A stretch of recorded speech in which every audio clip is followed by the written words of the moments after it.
Not gonna lie, Trainwrecks, mate. Half the time, I don't understand half the shit he's talking about. I digress. Maybe I'm not woke enough. Bit of a sus guy, right? He's just always talking about money. Yes, he started his own live streaming service, and it's called Kick.com. Basically, competitor to Twitch. Supposedly, Kick.com is supposed to benefit the smaller streamer. Very for the people branding they're sort of going for. 10 viewer Andy, your mid streamers, your small streamers. One-stop shop for all streaming, right? Although he does quickly contradict himself on this, pretty much outright saying in a video that no, he started this to do gambling streams. Top category already is slots. We'll let him off with that. I mean, it's understandable. Twitch banned gambling, so that's where a lot of his viewers are from. He's got to do it somewhere, right? But if that doesn't tell you enough, then there's something else that I noticed that's very sus about this site. First thing that happens, right, when you go on the site, and on most sites usually, you go on the site and there's usually an agreement, terms and conditions as a user. Okay, that's normal. Problem is, with Kick.com, it asks you to agree to these terms of service, right? But where are the terms of service? It doesn't actually let you read the terms of service. There's no way to click on it, see what it's about. Well, okay, what am I agreeing to? No, that doesn't exist. You just have to push agree and hope for the best. So already not a great start. You're already gambling with your privacy and God knows what else as soon as you get onto the site. There's more. There's more suspect stuff about this platform. It is owned by Stake. The subreddit is basically owned by Reddit owner of Stake, a somewhat notorious gambling site. Problem here is that Trainwreck hasn't publicly disclosed that it is operated by Stake. Everyone's having to kind of dig this up themselves. Train has often referred to his viewers as dumb. I've literally heard him say this in a stream where he's like, oh yeah, the viewers are dumb, all this stuff. He probably thinks he can hide the fact it's Stake. Now, as a small streamer, you're probably going to be looking at the deal that Kick's giving, and you're streaming on Twitch, you're only getting a 50-50 split. And on YouTube, you're only getting 70-30. But Kick, they're out here giving you 95% split. That's wild.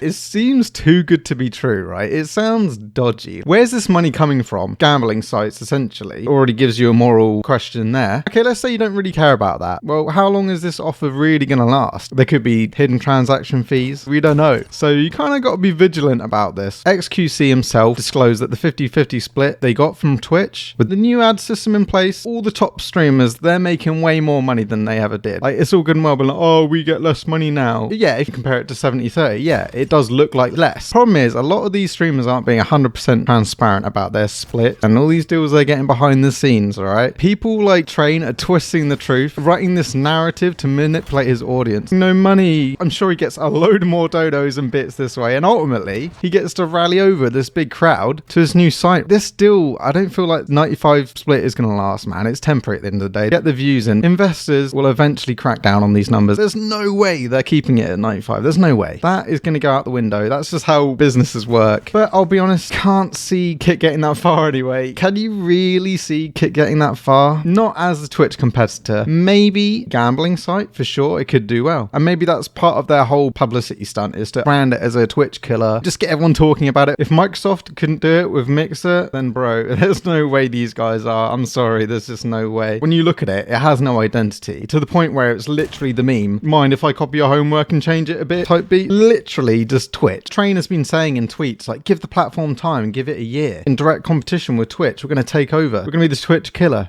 Really? I don't know. The question is then, do you think it will be a successful live streaming platform? I highly doubt it. For a live streaming platform to be successful at the end of the day, you need massive streamers migrating to the platform. With a brand like Stake involved in its DNA with gambling and how it's been in the past, I cannot see that working. Could you imagine the likes of Pokimane of Twitch, like the biggest streamers, migrating over? It's too shady. It's not going to happen. There's no way top streamers are going to risk their livelihood for this. There's a lot of advertisers that don't want to be involved with the gambling stuff. That's the whole reason Twitch stopped doing it in the first place. Yeah, it might pull in some smaller streamers for sure with the crazy split, and that's not going to fly with the big guys, man. It's not. Face it, it's a low effort scam. Like, they've just copy pasted Twitch. Maybe it will be a viable gambling service. Maybe. To beat Twitch, delusional in my opinion. It's actually quite funny because one of Trainwreck's videos was called "You'll Quote This Video Soon," and bro, yeah, I will quote it. Specifically the part at the end, right, where he said, people can't see past their own bias. Yeah, bro, you literally can't see past your own bias. He's literally preaching like, we're going to take the power back. We can do this ordeal. But it's like, bro, you're doing this for your own benefit. Don't try and pretend you're doing it for the people when you're clearly doing it because you just want to do gambling streams and get your bag. It's double standards, isn't it, man? He's sugarcoating it. The content creators, they've seen through it already. I can't see it going anywhere. Maybe we'll hear more about this in the future. It's going to be really interesting to see where it goes. goes, I genuinely think it's dead in the water. The fact he doesn't have ownership in it kind of says it all. I genuinely reckon he's going to grab his bag and abandon it when he's milked it for all his money. I genuinely do. But guys, let me know what you think, because it is interesting, but it's not going to last long. Kick. What is the name Kick anyway? I'm sorry, but it's like a circus out here, bad, isn't it? Bro. Anyway, I just wanted to spit some truth out here and kind of be honest, stay true over my awful gameplay, of course. Wouldn't have it any other way. But with that said, stay true, stay trash. Peace.